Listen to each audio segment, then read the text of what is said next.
Tudo bem? Vim ler para vocês um livro do qual eu faço, de alguma maneira, parte, ou me senti partícipe do processo de elaboração dele. Existia um trabalho que era feito diariamente em rádios, antes da internet, das redes sociais se multiplicarem dessa maneira, que era um trabalho de colaboração com programas de rádio diários de diversos locais. Então, isso ainda é feito, mas não da maneira como acontecia na rádio nos anos 2000, por exemplo. E esse amigo jornalista, o Fernando Fraga, ele era produtor de um programa no Rio de Janeiro, na Rádio Tupi do Rio de Janeiro, uma rádio quase tão antiga quanto a rádio mais antiga no Brasil, que é a Rádio Clube de Pernambuco, que data de 1919. Isso é uma briga antiga. A Rádio Tupi, ou Rádio Sociedade do Rio de Janeiro, teria sido criada em 1923, portanto, 4 anos após o rádio ou a Rádio Clube de Pernambuco, que é considerada a primeira e se autoproclama a pioneira, né, do sistema de telecomunicações, de sistema de rádio no Brasil.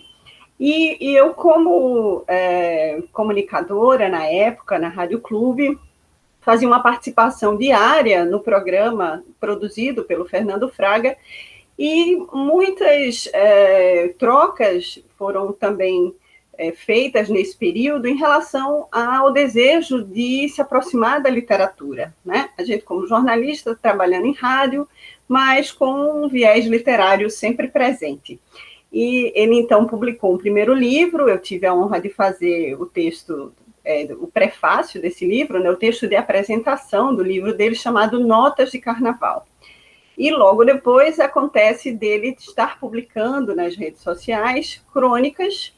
Na época, acho que acabava de surgir o Facebook, né? Antes era Orkut, mas ele postava esses textos bastante humanistas. Ele é um jornalista muito sensível às causas humanistas, e, mais uma vez, de alguma maneira, eu estive aqui presente. Eu vou ler para vocês, porque assim fica mais claro o que significaram essas trocas e parcerias em relação a um dar a mão ao outro e inspirar ao outro a esse se aventurar na literatura, né? Que é uma frase inicial dele, que diz assim: é de 2014, tá? O livro. Aprendi com a vida que muitas vezes o silêncio é a coisa mais inteligente que uma pessoa pode ouvir. Bom, tem o texto de orelha é meu, mas eu vou ler primeiro o texto do Fernando, certo? Explicando. Não é fácil falar sobre crônicas, sobretudo porque o encanto delas é exatamente serem bastante pessoais. Fernando Fraga é um cronista do instantâneo. Desculpa, esse texto inicial é de Germana Delamare, que é jornalista e psiquiatra, e o comentário do autor vem logo em seguida. Então, eu vou ler primeiro o texto do prefácio e depois leio a orelha para vocês. Mas, então, seguindo, eu abri na página errada aqui, vamos seguir. Não é fácil falar sobre crônicas, diz aqui a Germana, sobretudo porque o encanto delas é exatamente serem bastante pessoais. Fernando Fraga é um cronista do instantâneo, diz a Germana. É como se ele tivesse uma máquina digital nas mãos e fosse fotografando emoções do cotidiano. Esse é seu mundo, esse é o seu olhar. O momento, um segundo que o olho brilha, que um sentimento salta dentro da alma de seus personagens anônimos, é a menina que perdeu a sua mãe cedo e encontra num abraço com o vento. O que mais importa para Fernando é o sentimento, não a história em si. E a mulher perdida, mas que acha a filha mesmo, que às vezes somente pelo aroma do seu perfume. São as contradições da vida que Fernando mostra. A mulher que nada tem e tudo sabe, e a moça que tudo tem, mas nada sabe. Muito menos de sua origem. Fernando não esquece os idosos. E com uma simplicidade marcante, mostra como os netos vão trocando aos poucos de lugar com os avós, sempre através do afeto. Como contador de fragmentos do cotidiano, ele também não esquece a fé através de seus personagens, que vai buscar no convento a intimidade com Deus e o significado da vida. É a generosidade da crença que aparece nessa história. bem antes até da visita do Papa Francisco à nossa terra. Seu personagem deixa claro que o sacerdócio é vocação e não um emprego seguro e remunerado. Uma simples acomodação, né? E mais importante, Fernando chama a atenção que o sermão político desvia os fiéis do caminho no horizonte através das urnas, um desvio triste que tirou muitos devotos sérios do sacerdócio. Fernando Fraga, nesse momento, é mais crítico do que o poeta. Uma das suas melhores crônicas é quando o sol se despede com um abraço da menina que parte. Porém, ela não se despede da vida sozinha. Seu cão a acompanha. E é o sentimento fiel dos animais que também surge nas crônicas de Fernando. Suas várias profissões pela vida não o fizeram perder tempo com os detalhes. Ele sempre busca o essencial através do olhar triste de alguém, o carinho perdido do outro, mas sempre encontrado através de seu jeito de ser, de seu modo peculiar de observar a vida. Fernando narra rápido as histórias, mas nunca esquece de chamar a atenção do leitor da emoção que se traduz a cada momento. Em uma nova carreira de cronista, eu desejo a Fernando Fraga toda a sorte possível, porque ele merece. Aqui, então, o texto de Germana Delamare, jornalista e psiquiatra. Agora sim, um comentário do autor sobre a construção desse livro, tá? Sempre que abria os jornais, procurava a página onde estavam publicadas as crônicas. Naquele mundo, muitas vezes imaginário, eu procurava viajar nas histórias cuidadosamente escritas por mentes imaginativas, sábias e privilegiadas. A sopa de letras temperada por Carlos Drummond de Andrade, Arthur da Távola, Nelson Rodrigues, Clarice Lispector, João Ubaldo Ribeiro, Luiz Fernando Veríssimo, Germana Delamare, Fernando Sabino, Raquel de Queiroz, Carlos Heitor Coni, me entusiasmavam. O estilo de cada um causava em mim um interesse por descobrir que universo era aquele. O mundo plural da crônica exercia um fascínio incrível, que estimula os meus pensamentos, todavia não a minha escrita. Eu me julgava incapaz de colocar no papel as ideias julgadas por mim mesmo desinteressantes. E assim o tempo foi passando e eu me aproximando cada vez mais do mundo do jornalismo. Ingressei na universidade, me formei em jornalismo, escrevi reportagem, fiz roteiro de novela, de rádio, fiz produção de programa de rádio, continuei a ser um observador do cotidiano calado e, finalmente, cheguei até a crônica.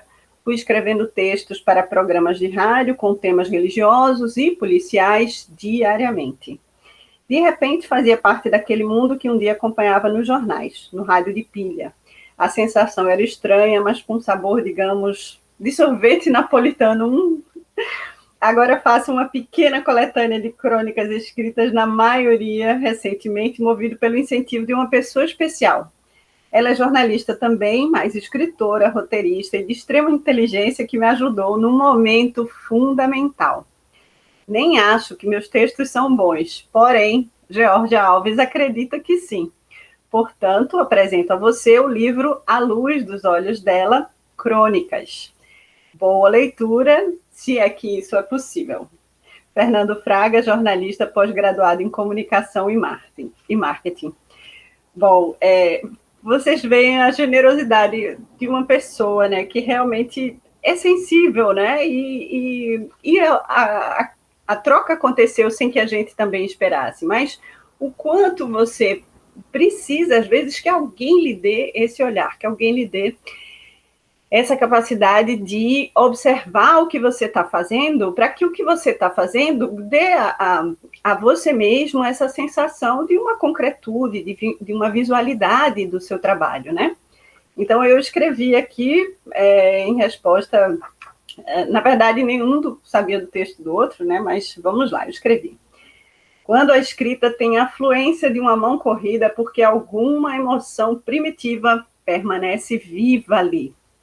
Algum traço da infância, alguma lembrança, até no modo de enxergar a vida, Fernando Fraga sempre foi um excelente jornalista e não seria difícil haver a crônica picá-lo. O que vejo passar por esse lugar aberto é puro, sangue puro. Ouro puro, olhar puro, sentimento puro, sofrimento puro, sabedoria pura. Como é possível confrontar emoções tão distintas numa mesma linha? Como encarar de um jeito tão simples a agrura mais complexa? Não há reclames na escrita de Fernando. Há conteúdo ininterrupto, sem intervalos, sem cobranças, pura doação de uma escrita fluente jorrando de uma torneira aberta em dia de festa no quintal.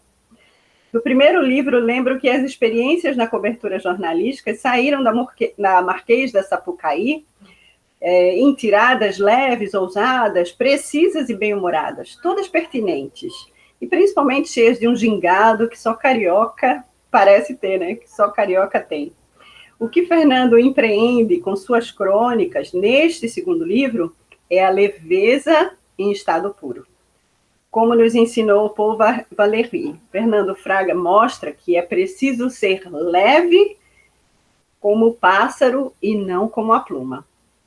E aqui está ele, nos fazendo voar. Bom, é isso, né? O livro tem um trechinho aqui na outra orelha e diz o seguinte: à luz dos olhos dela, crônicas, no alto da montanha era possível observar e sentir um pouco mais o sol que já se despedia daquela menina desenhada a nanquim.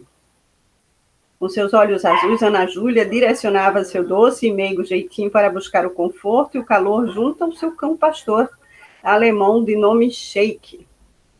Fazia frio, claro, mas nada removia a ideia de Ana Júlia acompanhar e adormecer do astro-rei. Para ela, aquele momento era insubstituível, porque isso a acalmava, a acolhia, diminuía seu sofrimento. Era o latido forte de Sheik que avisava a hora de retornar para casa, de voltar ao quarto, à cama. Ana Júlia, sempre disciplinada, acariciava a cabeça de Sheik e dizia: tá bem, meu amigo, já chega por hoje, não é?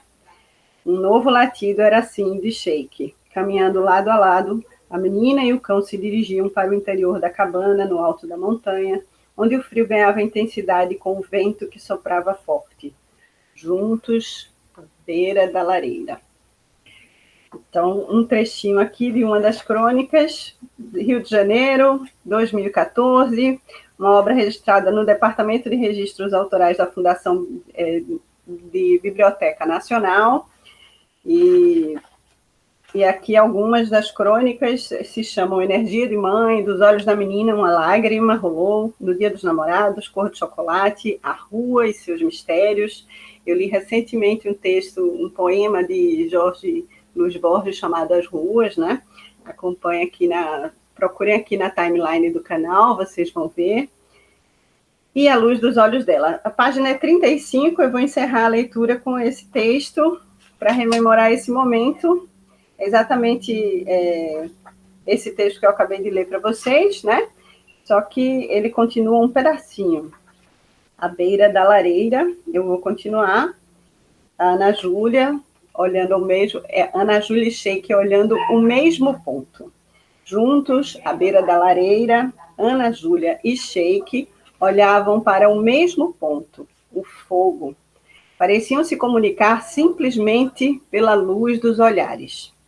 Era um momento mágico entre o cão e a menina. Aquele entrosamento aconteceu desde sempre. A garota tinha somente 2 meses de vida quando o cachorro foi doado à família. A partir daí, eles passaram a caminhar no mesmo compasso. Ana Júlia reconheceu de primeira o sentimento que a unia ao Sheik e sempre falava com muito carinho, respeito, admiração, gratidão àquele que era de fato o seu maior e melhor amigo. Talvez Sheik fosse tudo isso mesmo e com muito mais. Ninguém na família da garota duvidava.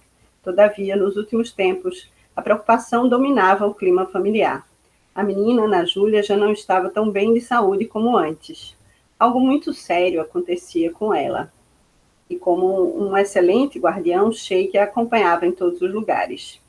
Criança com personalidade e independente, Ana Júlia começava a sofrer com as limitações físicas impostas pelo avanço da doença.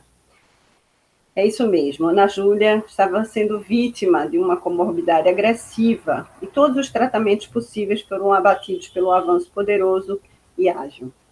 Cada vez mais debilitada, se apegava ainda mais ao momento do pôr do sol, a beleza daquele instante e rememorava, por mais incrível que possa parecer, traduzia o seu entendimento em telas. Pintava quadros de beleza inquestionável. Chegava o momento de voltar para o quarto, Ana Júlia segurava na guia de Sheik e lado a lado seguiam para sentir o calor da lareira. Depois repousar em sua cama, tendo aos pés os olhos que realmente serviram como os seus e mostraram a despedida do sol no alto da montanha por tantas vezes. Linda e serena, Ana Júlia deixou um quadro por acabar. Hoje, Sheik caminha sozinho, acompanhado apenas pelo final de tarde. Bom, minha gente, a história parece triste, mas tem muitos significados, né? E o que é mais interessante é que, vejam, as trocas literárias, a mútua admiração, inspiração, motivação, fez com que os livros fossem publicados, que as obras fossem realizadas, que as telas fossem pintadas. De alguma maneira, a inspiração sobressaiu a realidade, né? E esse é o gesto artístico, né? A gente faz arte por quê? Porque a vida não basta, já diria Ferreira Goulart. Então, aqui está uma prova de seres humanos que se dedicaram a uma vida muito carregada do real, mas que conseguiram ultrapassar pelo seu gesto artístico aquela realidade, aquela crosta pesada, aquele asfalto, o concreto do real, né? Sem ser por ele subjugados ou soterrados, né? Então, muito obrigada pela presença de vocês aqui. Muito bom fazer essa leitura. Até a próxima, minha gente. Recomendo, então, À Luz dos Olhos dela, o livro de crônicas do querido amigo Fernando Fraga. Tchau, gente. Até.